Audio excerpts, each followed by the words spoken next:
Bonjour à toutes et à tous, bienvenue en direct d'Equitalio, également retransmis en lien vidéo. Aujourd'hui, on va parler de transition numérique, de facturation électronique avec deux experts qui nous entourent. Je vous présente honneur dame Émilie Ibar, directrice des opérations de chez Equicer, qui va se présenter plus longuement juste derrière, et également Bertrand Poirier, gérant d'Equideplic et également de la solution. Bonjour à tous et à toutes. Donc effectivement, je fais partie du réseau Equicer National, qui est une marque pour accompagner les professionnels du cheval dans la gestion, conseil et comptabilité des entreprises spécialisées dans la filière équipe. Merci Émilie. Et donc Bertrand Poirier, gérant de la société Equideplic. Equideplic, c'est une agence de communication et de développement informatique qui est spécialisée dans la filière cheval depuis maintenant 19 ans. On est éditeur de logiciels aussi, avec un logiciel de gestion qui s'appelle Oumi. Merci à tous les deux. Alors, la première question qu'on peut se poser, c'est quel est l'enjeu et surtout pourquoi accélérer sa transition numérique en 2025 ? Eh bien, pourquoi accélérer cette transition numérique? C'est que l'ensemble des entreprises ont cette ambition d'intégrer le numérique de plus en plus dans leur activité, mais en particulier dans la filière cheval, il y a des éléments qui sont à prendre en compte.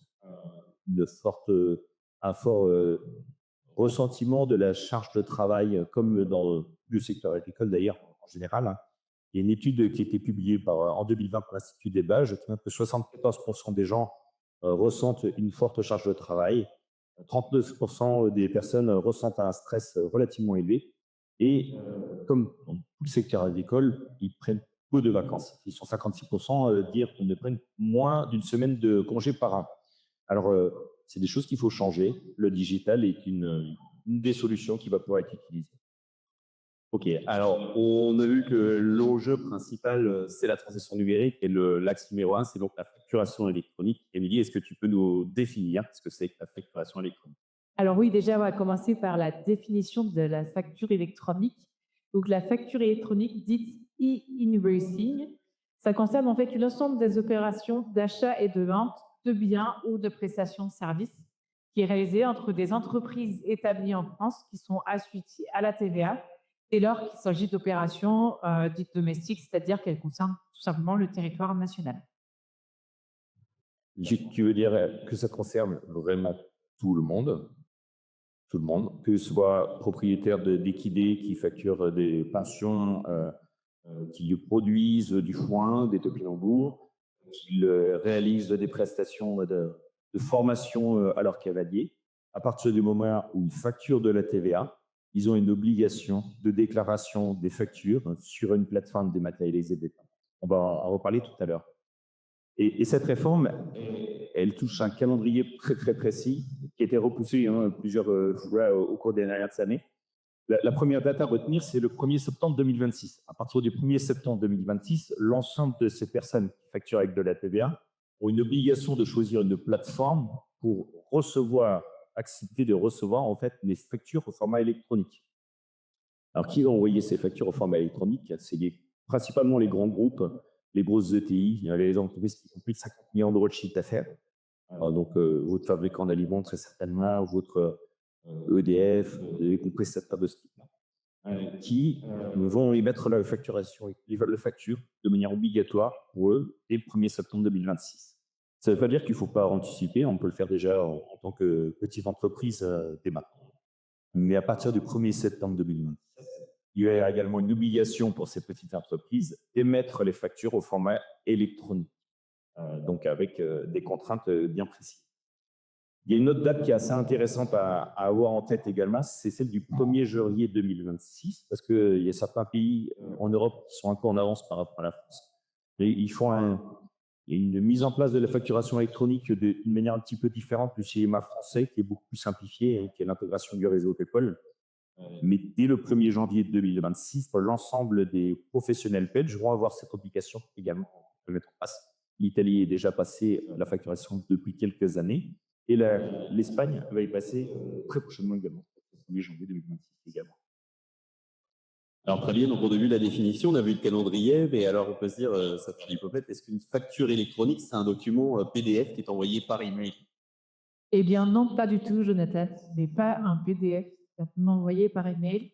Ça, c'est la première erreur qui est faite, c'est de croire que c'est juste un PDF et qu'il n'y a rien derrière. En fait, derrière ce format, c'est ce qu'on appelle le facture X, où en fait, il y a toute une écriture qui est faite pour que les informations soient écrites derrière informatiquement et pour que du coup, quand ça va passer dans la plateforme, eh bien, le numéro SIRET, le montant hors taxe, la TVA, le nom du client soit toujours au même endroit et que du coup, ça arrive correctement dans la plateforme. Alors, pour préciser un peu le technique derrière le PDF facture électronique, ça reste un PDF. C'est juste qu'il est enrichi avec des données supplémentaires. Alors, on parle de facture X, on parle d'UBL, qui sont des formats différents. On vient juste enrichir le format PDF avec un petit fichier qui contient toutes ces données structurées que le logiciel va pouvoir extraire facilement. Donc, on va supprimer tout ce qui est OCR. On va juste intégrer ces données de manière complètement automatisée dans les différents outils. Et ça va permettre à l'État, notamment, d'avoir une meilleure traçabilité de ce qui est facturé en TVA, encaissé en TVA, pour à terme, très certainement, automatiser complètement la déclaration de TVA. Et il y a une erreur également, une deuxième erreur qui est souvent mal comprise, c'est le fait que la facture électronique va être envoyée par mail. Une facture électronique ne va plus être envoyée par mail. On va revoir le schéma tout à l'heure. On va être obligé d'utiliser ce qu'on appelait, ça a changé de nom sur la slide, et on en parle encore de PDP, de plateforme dématérialisation partenaire. Ça a changé de nom, c'est du plateforme agréé maintenant, ça a été simplifié, ça a changé et a une chose. Deuxième question. Deuxième question, celle qui peut on va dire, nous intéresser réellement, est-ce obligatoire? Oui, c'est obligatoire. Et il faut savoir, comme beaucoup de règles françaises, le non-respect de cette règle va imposer des sanctions financières qui peuvent être lourdes et qui, en l'occurrence, peuvent atteindre 15 000 € par an. Donc, du coup, il faut bien sûr anticiper pour pouvoir sécuriser son activité et pas être embêté pour la suite. Alors, je crois que Bertrand, tu veux nous présenter le circuit qui peut faire peur de premier abord, mais qui, bien expliqué, va être très simple, je crois. Oui. Alors, en fait, sur le schéma, on voit les deux principaux interlocuteurs, le fournisseur et l'acheteur. Le fournisseur envoie sa facture à l'acheteur, actuellement par mail, par courrier, peu importe. Là, il va falloir faire les choses un petit peu différemment. On va devoir choisir une plateforme agréée en tant qu'émetteur de facture et en tant que récepteur de facture, on va devoir également choisir une plateforme agréée. Pour faire la communication entre les deux, on passe par l'administration fiscale qui va mettre à disposition en fait, un annuaire des entreprises qui vont permettre de savoir, ou un numéro SIRET, de savoir quelle est la plateforme agréée qu'il faut utiliser. Il faut bien prendre en compte qu'on a la possibilité de choisir en tant qu'émetteur ou en tant que récepteur de facture plusieurs plateformes agréées. Un grand groupe, une grosse entreprise, va très certainement avoir des flux de facturation pour une de ses activités, un autre flux de facturation à permis. Et en tant que récepteur, et également, il peut y avoir des envies pour une business unit d'entreprise de récupérer le flux de facturation dans un schéma bien défini. Donc, on va devoir interroger en fait cet annuaire de l'administration fiscale, lister l'ensemble des plateformes agréées choisies par notre client pour la sélectionner afin d'envoyer exactement dans cette plateforme derrière. Le fichier va être envoyé à la plateforme de l'État qui va se charger de le transférer ensuite à la plateforme agréée derrière. Alors, qu'est-ce qui change concrètement sur la facture en elle-même? On a vu le process électronique. Qu'est-ce que la facture implique comme changement? Alors là, on a juste fait une petite parenthèse par rapport aux nouvelles mentions obligatoires qui devront figurer du coup sur des factures. On a déjà le numéro sirène du client, qui est du coup client professionnel dans ce cas-là. L'adresse également de livraison des biens lorsqu'elle est différente de l'adresse de facturation. Et on a deux autres mentions encore qui sont l'information selon laquelle les opérations qui donnent lieu du coup à cette facture sont constituées exclusivement de livraison de biens ou de prestations de services ou des deux catégories. Et la dernière mention, c'est l'option de paiement de la TVA sur les débits ou sur le règlement en fonction de ce que je pense. Peut-être une petite précision sur pourquoi différencier les notions de biens et de services sur les factures. Ça touche beaucoup les utilisateurs de la filière cheval parce que en fait, lorsqu'on commercialise un cheval, on commercialise un produit, c'est plus un service. Et les règles d'exonération de TVA lorsqu'on commercialise un cheval à l'étranger, elles sont bien précises. On n'a pas le droit d'exonérer de TVA un cheval qui ne quitte pas le territoire. Donc, ça veut dire que si je commercialise mon cheval à un Belge et qu'il me demande une exonération de TVA, j'ai une obligation d'export du cheval sur le territoire belge. Actuellement, toute preuve que je peux récupérer, passage de douane, photo du cheval en Belgique, suffit à justifier cet élément-là. Et c'est pour ça qu'on intègre la notion d'adresse de livraison également, parce que l'administration fiscale va potentiellement nous taper sur les doigts si on oublie de facturer la TVA derrière. Alors, on voit que c'est quelque chose qui est quand même malgré tout assez contraignant. Comment aujourd'hui on pourrait transformer cette obligation en levier de performance et de croissance? Alors, la digitalisation, c'est un levier de croissance pour l'ensemble des entreprises, qu'elles soient de la filière cheval ou de n'importe quelle filière d'ailleurs. Mais il y a des bénéfices qui peuvent être attendus en lien de cette facturation électronique. Tu veux nous en parler un petit peu, Émilie? Alors, au niveau des bénéfices qui sont attendus, déjà, c'est qu'on va gagner du temps de traitement. Et donc, qui dit gagner du temps, dit gagner de l'argent. Ça fonctionne bien. Donc ça, c'est la première chose. Ensuite, on a un flux qui va être sécurisé de A à Z. C'est-à-dire que, évidemment, les plateformes qui sont agréées doivent assurer que l'ensemble des données qui restent la propriété de l'émetteur soient bien sécurisées jusqu'au bout et qu'elles ne puissent pas se balader n'importe où. Ensuite, on a la réduction du délai de règlement, puisque du coup, on va pouvoir en fait traiter sur certaines options, certaines plateformes, les règlements qui vont pouvoir se faire en automatique ou en tout cas, on aura juste à valider et on n'aura pas besoin de faire, alors l'échec sera de moins en moins, mais le virement, on vérifie que c'est bien passé, les erreurs de virement, de RIB qu'il peut y avoir, voilà, tout ça, ça va être sécurisé. Et puis, on va avoir, alors je te laisserai parler d'un des bénéfices, Bertrand, c'est sur le dernier dont je vais vous parler, c'est l'accélération du traitement comptable.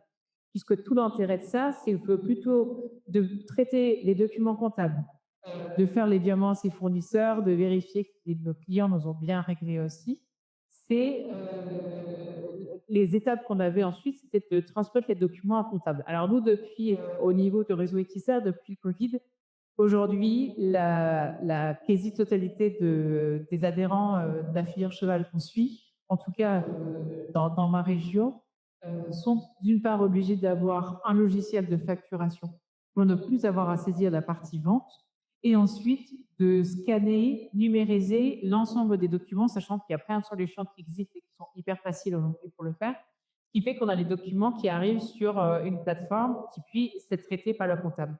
Là, en fait, toute cette partie-là de numérisation et autres, même s'il y a des choses qui ont été mises en place en mode un peu automatique collecteur, ça n'empêche que ça prenait du temps et qu'aujourd'hui, ce temps-là, en fait, il va complètement disparaître puisque c'est la plateforme qui va gérer. En fait, on va recevoir la facture du fournisseur et du coup, la facture va être disponible directement par le comptable. Voilà un petit peu les informations. D'autres bénéfices sont attendus également avec cette réforme de la facturation électronique.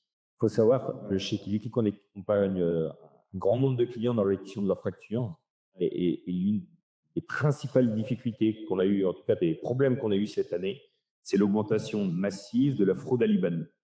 Cette fraude à l'IBAN, c'est lorsque la boîte mail du client ou de l'émetteur de la facture éventuellement, mais sur nos clients, puisque c'est le logiciel qui envoie directement, mais c'est plutôt le client qui reçoit la facture.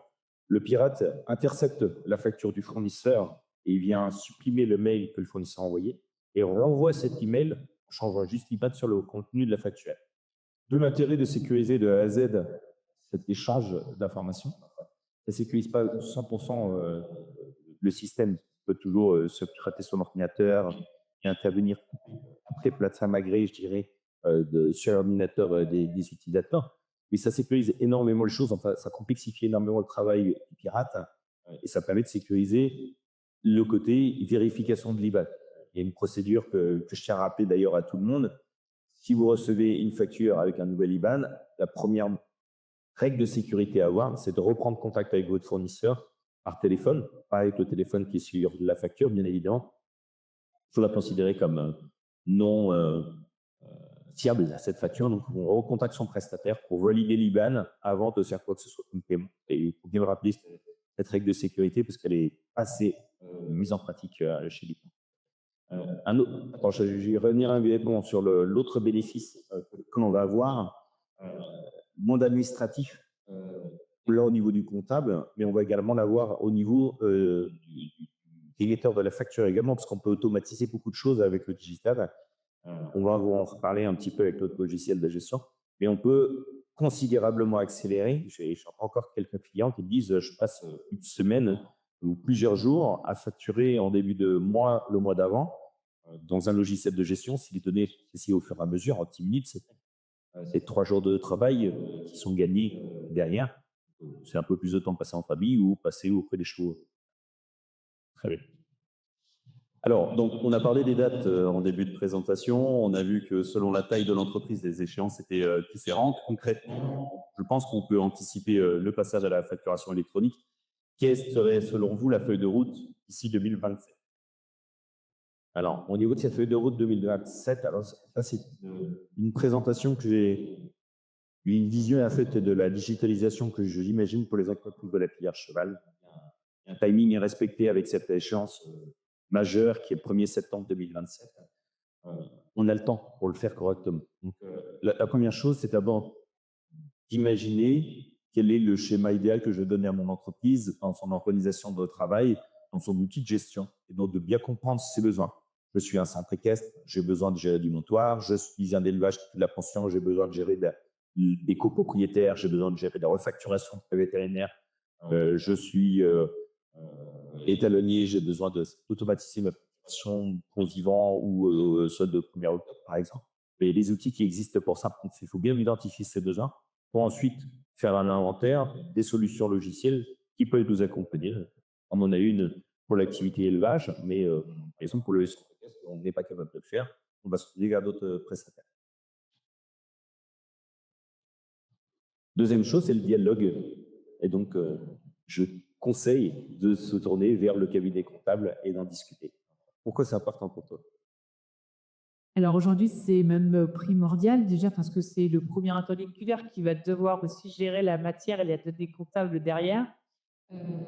C'est primordial parce que, par exemple, dans le réseau Serre France, qui fait, dans certains font partie du réseau Equister, il y a une plateforme qui a été créée qui s'appelle Effinom et qui est en fait intégrée dans notre logiciel comptable, ce qui fait que aujourd'hui, demain, le client va simplement devoir gérer la plateforme, sa facturation avec son logiciel de gestion et autres, et c'est tout. Le reste, ça va être intégré automatiquement.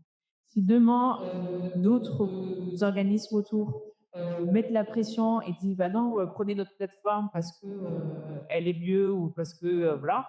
La problématique qu'il va y avoir, c'est que le cabinet comptable n'étant pas rattaché avec cette plateforme, le client va devoir continuer à donner les documents comptables et là, du coup, on perd tout le bénéfice de ça. Par contre, ça n'empêche, comme tu l'as dit tout à l'heure, par contre, c'est que les personnes peuvent choisir plusieurs plateformes. Donc, la première chose pour moi qui est importante, c'est que la partie réception qui va arriver donc, au 1er septembre 2026, là, ça soit vraiment vu en direct avec le cabinet comptable. Et ensuite, par rapport au logiciel de gestion, en fonction de certains, dont tu parleras aussi forcément, Bertrand, il y aura certainement des plateformes qui vont être choisies ou mises en place par ces logiciels. Donc bah, là, il n'y a aucun souci puisqu'on a déjà des échanges qui sont faits pour que les données arrivent facilement chez nous. Donc ça, c'est ultra important. L'expert comptable, cabinet comptable, comptable, conseiller, faites le point avec eux pour savoir déjà quelles sont les solutions qu'ils proposent. Et sachant que nous, par rapport à la facturation, aujourd'hui, on a encore quand même beaucoup de professionnels du cheval qui utilisent du papier, ça commence à devenir un peu plus rare, mais beaucoup d'Excel ou du Word, avec les risques d'erreurs. J'ai vu encore cet été récemment chez un entraîneur de trot qui a fait des erreurs de calcul sur Excel, qui a pas fait attention non plus au numéro de la facture. Donc ça, c'est des petites choses qui sont basiques, mais qui sont importantes. Et donc, simplement, on les a basculées là récemment donc, sur notre petit module de facturation qui est vraiment juste de la facturation pure et dure. C'est-à-dire qu'on va choisir le client, mettre la date, la prestation, le montant et c'est tout. On peut envoyer par mail, on peut traiter tout ça. Donc, ça reste quelque chose d'automatique. On est déjà au format numérique derrière, donc ça, il n'y a pas de souci. Mais c'est juste un module basique de facturation qui permet déjà de mettre un pied à l'étrier sur la facture électronique. Et ensuite, comme ça laisse le temps aux gérants, en fonction de leur activité, en fonction de leurs besoins et en fonction de ce qu'ils ont envie, de pouvoir regarder quelle est la solution qui est adaptée à leurs besoins. Alors, chez Ileki, on travaille de concert avec les cabinets comptables depuis de nombreuses années. On travaille avec le réseau Equicer partout en France. On a des clients en Rhône-Alpes, sur la région parisienne, dans les Pays de la Loire, en Normandie, en Bretagne. On travaille vraiment avec l'ensemble de ces cabinets comptables.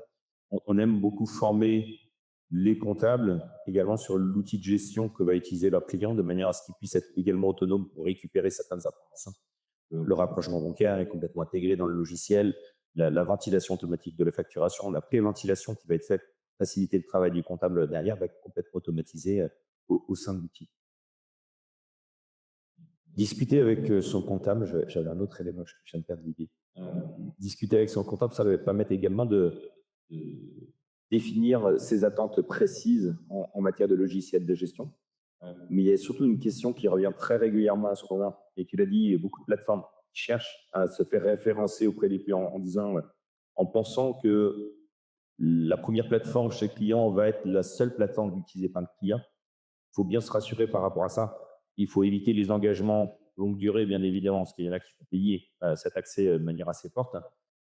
Mais il n'y a aucun problème pour avoir 2, 3, 4, 5 plateformes agréées dans un premier temps. Ça va juste complexifier un petit peu le travail du fournisseur qui va devoir choisir la bonne plateforme. C'est comme si on choisissait d'avoir 4 boîtes mail pour recevoir en fait ces factures, c'est 4 logiciels différents. Mais ça va se nettoyer au fur et à mesure, on va les supprimer au fur et à mesure façon de travailler d'optimisation. Donc, pas d'inquiétude si vous avez déjà signé un mandat avec une plateforme agréée, vous pouvez toujours changer d'avis, vous n'êtes pas engagé à vie avec cette plateforme. Ce qui n'est pas forcément le cas pour le réseau PayPal. Là, il n'y a qu'un seul flux qui peut exister sur le PayPal. Un mot sur le choix. Il n'y a pas d'urgence à se précipiter, c'est ce que je viens de dire justement, j'ai un petit peu anticipé cette étape. On a jusqu'au 1er septembre 2026 pour choisir notre prestataire. Comme disait Émilie, le fait de s'associer avec son cabinet comptable en tant que plateforme agréée, ça va simplifier le travail du cabinet comptable et puis optimiser la vitesse de réaction, donner plus de conseils après à l'entreprise. Toujours temps de mettre en place un outil de gestion derrière si on n'est pas prêt, si la structure n'est pas prête à utiliser un outil informatique derrière, on pourra toujours intervenir derrière. Ce qui est important, c'est de bien prendre le temps de choisir son outil de gestion pour, une fois qu'on aura formé les équipes, de ne pas avoir à rechanger 2 mois après. En fait.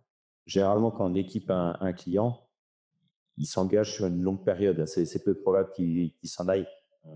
Et quand il s'en va, c'est que la société ferme généralement. Donc, il est important de bien choisir l'outil et de bien se poser les bonnes questions à ce moment-là. On parle un petit peu de mise en place, peut-être. Alors, du coup, j'ai gardé le micro à Émilie. Pour cette transition se fasse de manière fiable, je dis qu'il faut prendre son temps pour bien choisir un outil de gestion. Si on veut anticiper la facturation électronique dans les meilleures conditions, il faut prendre son temps, mais il ne faut pas trop traîner non plus. C'est-à-dire qu'à fin 2025, dans l'idéal, il faut avoir déjà identifié quel est l'outil de gestion que je veux mettre en place, afin que pour la première saison 2026, du coup, la saison de reproduction, qui est le gros de l'activité en ébâche, on soit prêt sur un outil de gestion à tester, à mettre en route cet outil de gestion, afin que le jour du passage à l'obligation de l'acceptation des factures ou de l'émission des factures, que ce soit une formalité technique en fait, et qu'il n'y ait plus de complexité à la mise en œuvre, ça permet d'être très serein dans la mise en production du logiciel de gestion derrière.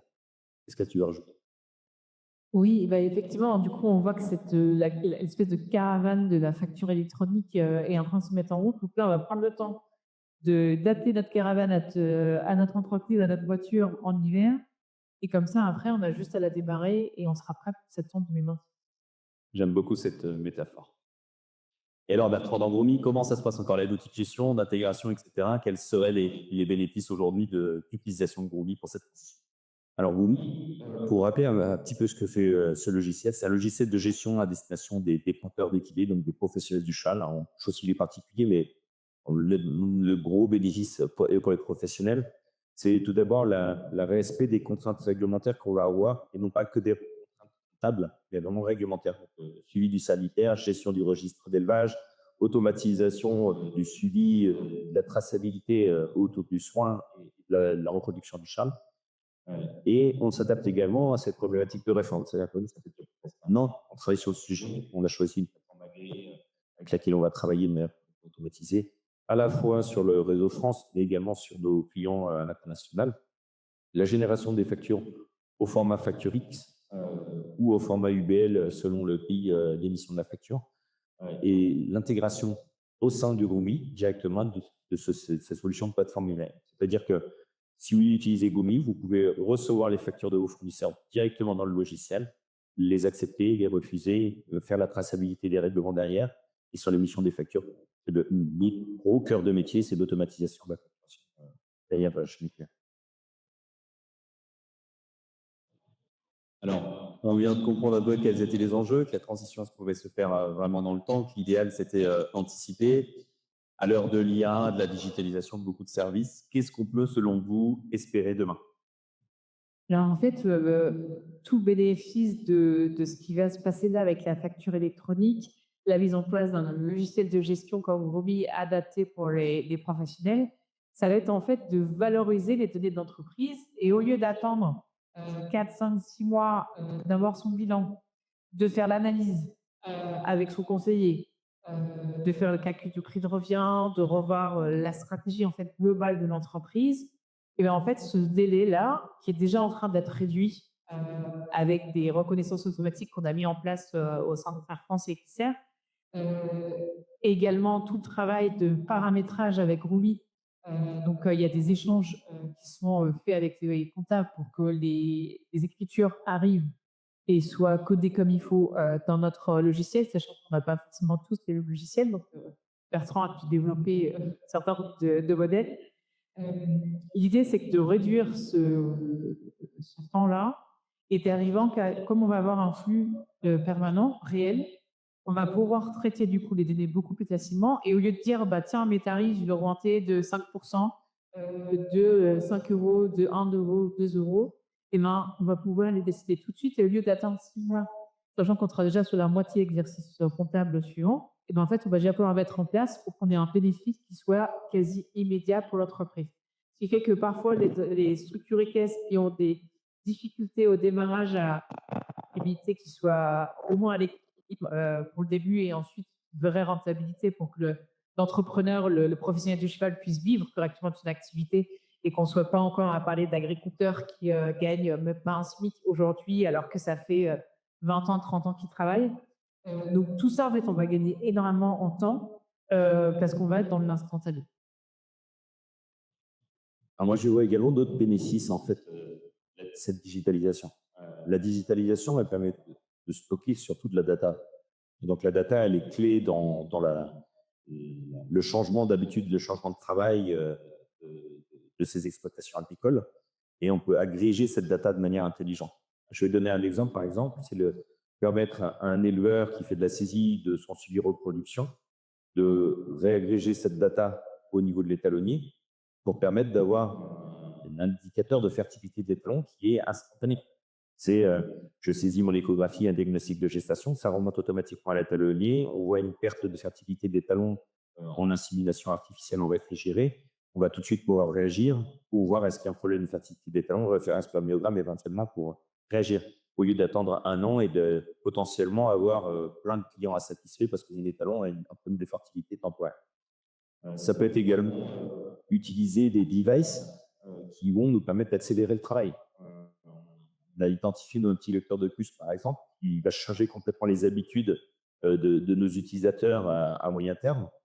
Maintenant, on est capable de scanner la puce de notre poney topinambour, de connaître sa température en instantané. Et ça, c'est un nouveau processus de travail qui doit être appliqué dans n'importe quel élevage, au même titre que dans les élevages professionnels, où on vient imposer à nos équipes de toucher chacun des membres pour vérifier qu'il n'y a pas un abcès et une inflammation au niveau du membre. On pourrait très bien imaginer caresser le cheval, scanner sa puce, avoir la remontée de la température pour pouvoir identifier un problème de fièvre sur un poulain et réagir beaucoup plus rapidement derrière. Donc, tous ces petits bénéfices, en fait, on est en train de les accumuler progressivement et de les mettre en application.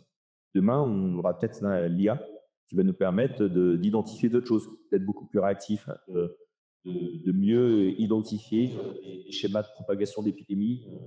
Lors de la rhino, où il y a des épisodes de rhino en Normandie qui sont catastrophiques, il faut réussir à utiliser cette data pour sécuriser nos élevages et pouvoir continuer à exploiter les chevaux comme on a envie de les exploiter en course, etc. Très intéressant. Je crois qu'on arrive au bout de cette présentation. On voit que finalement, d'une contrainte, on peut en faire une belle opportunité, que ce soit sur la transition vers un outil tel que Groomy qui serait disponible en visio sur notre stand toute cette semaine à Equitalion ou également derrière sur rendez-vous sans aucun problème. On fait un outil de levier, enfin un levier plutôt de croissance et de performance. Donc, merci à tous les deux de vous avoir éclairé. Est-ce qu'on a des questions? Oui, je vois dans le public là-bas. De questions. Merci. On a des questions sur le live. D'abord, par rapport au statut des gens, on a plusieurs personnes qui se demandent j'ai un statut d'auto-entrepreneur où je ne facture que des particuliers. Est-ce que je suis aussi concerné? En auto-entrepreneur, la règle, elle est très simple sur le site de l'État, c'est à partir du moment où je facture de la TVA, je suis concerné, tout simplement. Donc, du coup, vous complétez le statut d'auto-entrepreneur, qui est un statut particulier de la micro-entreprise. La majorité, du coup, ne sont pas assujettis à TVA, mais attention au seuil, parce que quand on va dépasser des seuils, alors en agricole, du coup, on est sur un régime micro-BA possible, qui est encore différent d'auto-entrepreneur. On pense souvent qu'en micro-BA, on n'est pas assujetti à TVA, et en réalité, c'est pas du tout les mêmes seuils et la même fiscalité. Donc, il faut bien faire attention au seuil parce que le jour où, effectivement, pour l'instant, on n'est pas assujetti à la TVA et le jour où on dépasse ces seuils, on soit en auto-entreprise, en micro-PA ou autre, et en fait, on va devoir là être prêt pour pouvoir émettre du coup la facture électronique. Donc, il faut se tenir prêt. Et l'outil éventuellement d'Equisser va permettre sur ces micro-entrepreneurs qui ont peu de facturation au démarrage d'être au moins prêt en cas de dépassement de ces seuils. Une question sur l'export. Si j'exporte, est-ce que je dois émettre une facture électronique ou au format facture X ou autre? Et où va ma facture, notamment pour les pays qui ne sont pas dans la même norme? Pour l'instant, il n'y a pas de définition de ces exports de données. La réforme de la facturation électronique ne concerne que le schéma domestique, c'est-à-dire le français avec TVA qui facture le client professionnel. C'est le même cas pour la Belgique, presque sur les réseaux domestiques. Il est fort probable qu'à échéance de 3 ans, il commence à y avoir des échanges d'informations au niveau international. Il y a le réseau PayPal qui sert à ça justement pour cet échange de données, mais on n'est pas encore concerné par ça. Et puis du coup, au niveau de la facture électronique, pour l'instant, donc on parle de ce qu'on facture avec TVA à nos clients. Mais évidemment, il y a aussi toutes les autres opérations qui ne sont pas encore concernées par cette facture électronique, mais qui vont arriver. Donc, il y aura certainement des fois des enregistrements à faire pour pouvoir bien déclarer tout au niveau de des impôts. Alors, cette notion d'export, elle mérite également de rebondir dessus et de reparler d'une autre difficulté que peuvent avoir certains clients à l'export. Il y a une obligation qui existe, qui est la déclaration d'échange de services et la déclaration d'échange de biens, qui est une déclaration qui est à faire mensuellement à partir du moment où vous faites de l'exonération TVA, aussi bien en vente de services qu'en vente de produits. Vous avez une déclaration à faire sur le site des douanes, qui peut être complètement automatisée avec notre logiciel de gestion, bien évidemment. Mais si vous ne le faites pas, vous êtes repassable potentiellement de, je ne sais plus, 170 € je crois, par facture. Et ils peuvent remonter très loin en arrière, genre 10 ans en arrière. Donc, ça peut faire une grosse amende si vous oubliez de faire cette déclaration. Et là, je vais mettre un typique au cabinet comptable. Il y a beaucoup de cabinets comptables qui oublient ça. Alors, je ne sais pas quelle est la démarche de Equisser par rapport à ça, mais à partir du moment où c'est une déclaration sur le site web, ils s'exonèrent de cette déclaration. c'est pas eux qui sont concernés par ça. Donc, petit rappel, reparlez-en bien avec votre cabinet comptable, cabinet expert comptable. La déclaration d'échange de services est obligatoire à partir du moment où vous faites de l'exonération de TVA en paix intracommunautaire. Alors du coup, je te réponds, Bertrand. Notre fonctionnement, aujourd'hui, en fait, c'est le client qui décide si c'est lui qui fait ses déclarations ou si c'est nous. Sachant que du coup, si c'est nous, c'est à comptabiliser dans nos honoraires. Par contre, pour information, on avait rédigé une lettre d'information sur notre site equister.fr sur ce sujet-là qui donne justement toutes les informations sur DES, DEB. Et ensuite, je rebondis aussi par rapport à la TVA. C'est aussi même déjà dès aujourd'hui, des questionnements qui doivent être faits avec le comptable. En fait, il existe une règle, un nombre de règles qui est très particulier dans la TVA. Et quand en fait, aujourd'hui, on vend un cheval en France, c'est relativement simple. On a juste à savoir quel est le taux à appliquer. Par contre, quand on va commencer à vendre un cheval en Union européenne, et enfin qu'on se pose la question, est-ce que l'acheteur est professionnel ou particulier? Quand on parle de professionnel, je précise que c'est un professionnel qui a pour activité les chevaux, parce que si c'est un gars du bâtiment, ça ne fonctionne pas. Et on va se poser la deuxième question, qui est est-ce que le cheval quitte ou reste la France? Et on va avoir la même réflexion pour hors Union européenne, avec d'autres règles et d'autres articles à intégrer sur la facture des mentions obligatoires. Alors, on peut peut-être parler également du transport des chevaux et de la location, parce que je sais que la location de camions a des règles très, très particulières sur la TVA en fonction de la durée de location. Attends, tu vas en toucher un mot, parce que tu es spécialiste. Alors, location, je vais te laisser gérer plus tôt. On peut parler transport, en effet.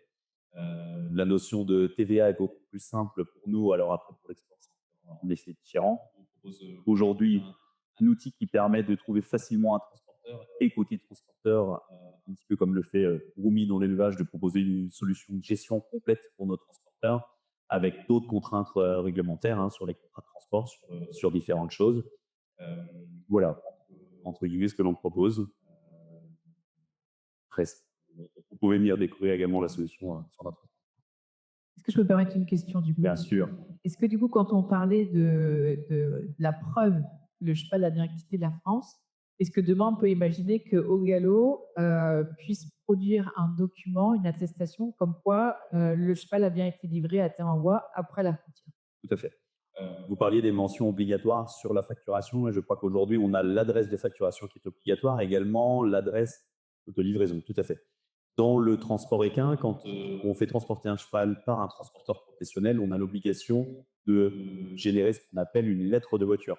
Un contrat de transport, finalement tripartite entre le donneur d'ordre, donc la personne qui va commanditer le transport, un expéditeur, un destinataire, et le transporteur qui est prestataire. Aujourd'hui, on est en train de dématérialiser ce contrat de transport qui va permettre également de réaliser un état des lieux des chevaux, qui va permettre de savoir où se situent les chevaux, à provenance de quel pays et vers quelle destination. Donc, on aura en effet cette traçabilité. Et alors, ce que je rebondis sur un autre élément dont tu as parlé, c'est les transporteurs agréés, c'est-à-dire qu'ils ont vraiment tout, qui respectent la réglementation, les diplômes et autres qui sont nécessaires. Parce que nous, du coup, chez XC, on accompagne tous les projets équins, quels qu'ils soient, et on a régulièrement des personnes, notamment du milieu des courses, qui veulent se reconvertir et qui se lancent dans le transport de chevaux. Et là, du coup, il y a, je pense, quelques warnings à avoir, mais une fois qu'ils ont tout bien coché les cases, ils peuvent du coup se rapprocher de toi pour Tout à fait. faire partie d'Au Galop. Exactement. Aujourd'hui, le transport équin contre rémunération est assujetti au transport de marchandises. Le transport d'un cheval, c'est une marchandise aux yeux de la réglementation. Donc, un transporteur de chevaux doit avoir toutes les certifications d'un transporteur de marchandises classique, avec en plus ce qu'on appelait l'anciennement CAPTA pour la capacité de transport de chevaux. Mais en effet, nous, on demande cette certification pour lutter, on va dire, contre le transport illégal qui implique d'autres problèmes au niveau de l'assurance, au-delà de la partie économique. Et je crois qu'on en parle d'ailleurs à l'occasion d'une table ronde samedi, c'est ce risque assurantiel. Donc, si vous voulez vous connecter samedi prochain pour cette troisième table ronde, demain on parlera d'innovation dans la filière cheval et après-demain on parlera des contrats et des risques assurantiels dans les entreprises de la filière cheval. Je crois qu'on va pouvoir clôturer cette. Sauf si on a quelques. Non, on n'a plus d'autres questions dans le public. Mais merci le public d'être venu si nombreux aujourd'hui sur Expalion. On est ravis de vous inviter à prendre un petit verre, amis éleveurs, amis transporteurs. Si vous s'intéressez à la comptabilité dans la filière cheval, n'hésitez pas à vous rapprocher de nous. On pourra discuter avec Equicer, avec Jonathan de chez Ogalo ou avec Equidéclic et Vumi sur vos besoins et vos attaques. Merci à tous les deux. Bonne journée.